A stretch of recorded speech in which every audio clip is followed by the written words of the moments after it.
Hello everyone, আসসালামু আলাইকুম। আজকে আমি বানাবো পাটিসাপটা পিঠা। পাটিসাপটা পিঠা বানাতে আমাদের প্রথমেই লাগবে চালের আটা। চালের আটা আমি 1 কাপ পরিমাণ নিয়েছি। আমার চালের আটাটা ডিপ ফ্রিজে রাখা ছিল। আপনারা যদি অনেক দিন পর্যন্ত চালের আটা সংরক্ষণ করতে চান তাহলে আপনারা অবশ্যই ডিপ ফ্রিজে রেখে সংরক্ষণ করতে পারেন। এরপরে আমি দিয়েছি 1/2 কাপ পরিমাণ ময়দা। ময়দাটা ব্যাটারে ইউজ করলে ব্যাটারটা অনেক বেশি সফট হয় এবং পিঠা বানানোর সময় আপনাদের রুটিটা ফেটে যাবে না এবং খুবই সফট হবে। সাথে দিয়েছি স্বাদ মতো লবণ আর 2 চামচ চিনি। সবগুলো উপকরণ দেওয়ার পরে একটা হ্যান্ড উইক্সের সাহায্যে আমরা শুকনো উপকরণগুলো খুব ভালোভাবে মিশিয়ে নেব।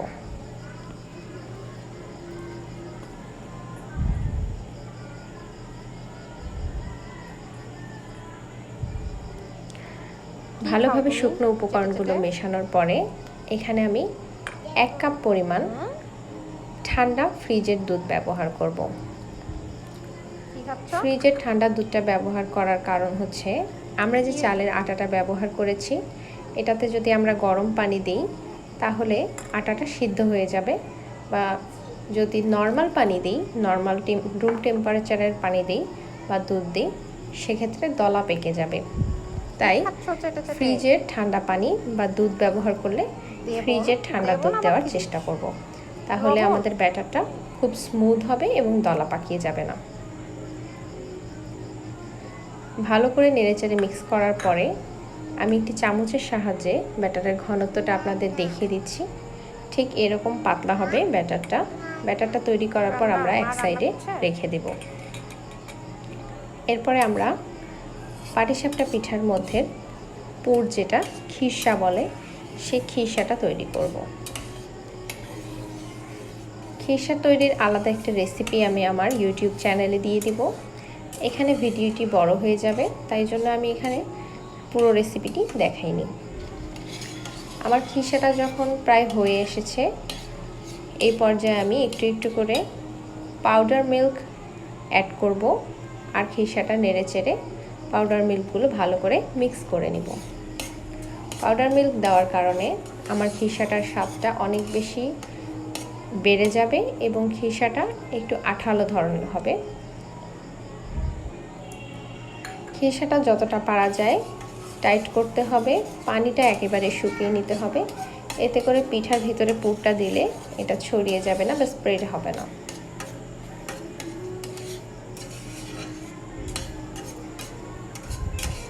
আমার খিরসাটা এই পর্যায়ে আঠালো হয়ে এসেছে একেবারেই। আমি ভালো করে নেড়েচেড়ে পাউডার মিল্কটা মিক্স করে নিচ্ছি।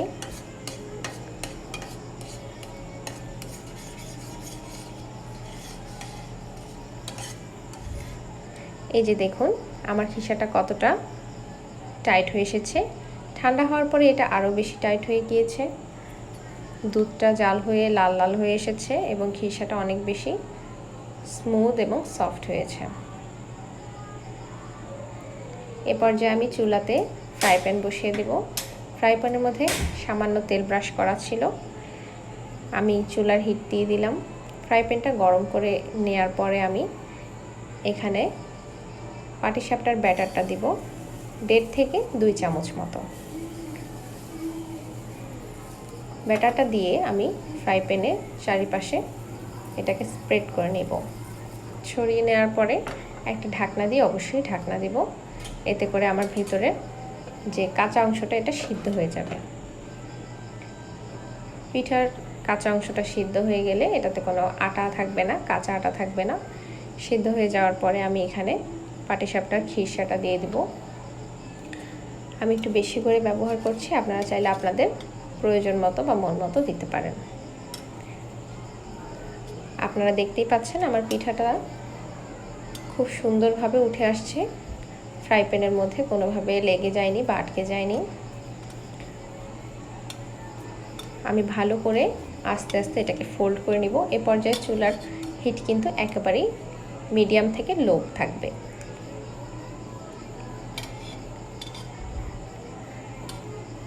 আপনারা চাইলে এই পর্যায়ে উঠিয়ে ফেলতে পারেন, কিন্তু আমি দুই পাশটা একটু হালকা করে ভেজে নেব, তাতে একটু ক্রাঞ্চি ভাব আসে।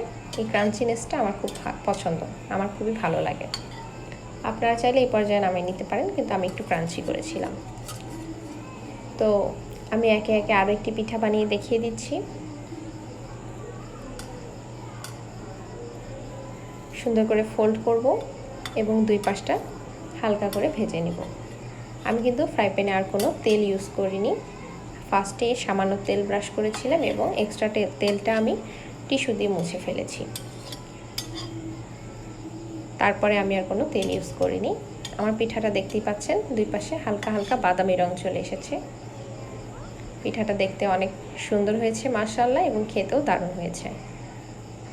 আমার বাসার বাচ্চা এবং বড়রা সবাই পিঠাটা খুবই পছন্দ করেছে। আমি আপনাদের আরও একটি পিঠা বানানো দেখিয়ে দিচ্ছি। আমার সবগুলো পিঠাই খুবই মজাদার হয়েছিল। কি বানিয়েছি এটা? মজা। খাও তো খাও তো, একটু নাও।